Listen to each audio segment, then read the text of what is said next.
Now, what are the commandments? And right here, we're talking about the 10 commandments. And in the Old Testament times, the Israelites were the active ones physically doing these actions, keeping the commandments. They were showing us how to do the physical parts of the 10 commandments.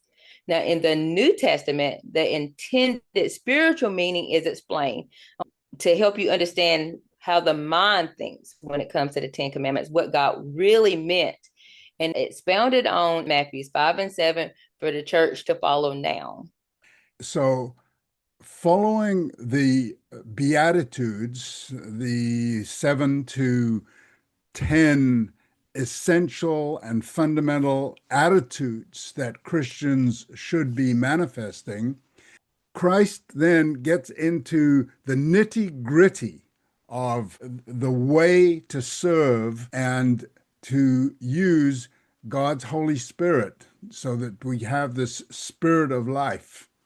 And so in Matthew 5 and in verse 21, he says, "You have heard that it was said by them of old time, you shall not kill, and whosoever shall kill shall be in danger of the judgment." So there he starts right out and he quotes literally one of the 10 commandments. So it's very clear that you shall not kill. And then he goes on to say, and this is what's important, but I say to you that whosoever is angry with his brother without a cause shall be in danger of the judgment, and whosoever shall say to his brother, Raka, shall be in danger of the council.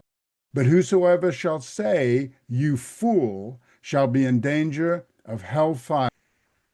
The first question that I would have about verse 22, is it more difficult to not be angry with his brother without a cause than to kill somebody?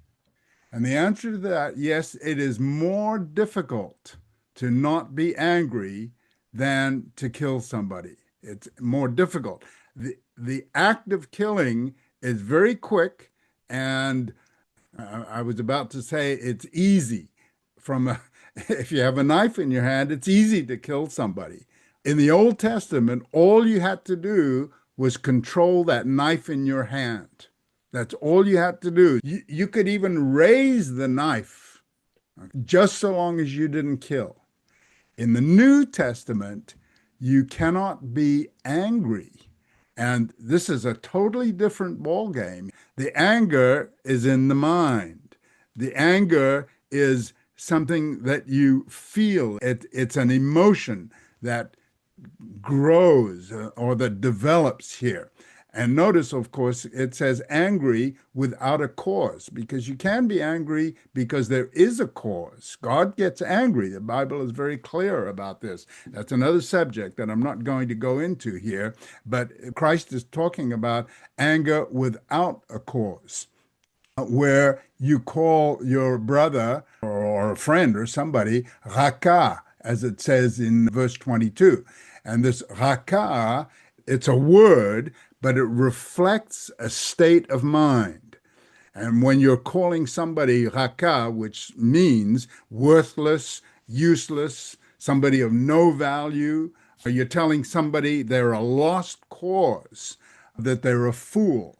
And it's really unfortunate because we have examples of teachers who are talking like this to their students, to young kids, where they're saying, you're worthless. Even parents, sometimes they lose control of their mouths and they say things like this to their kids. Uncover the mystery of Adam and Eve's nakedness. Unravel the ambiguous connection between the Hebrew term for naked and the serpent's subtlety. Join us for this free mini-course and gain a profound new perspective on biblical Hebrew. TheExplanation.com/naked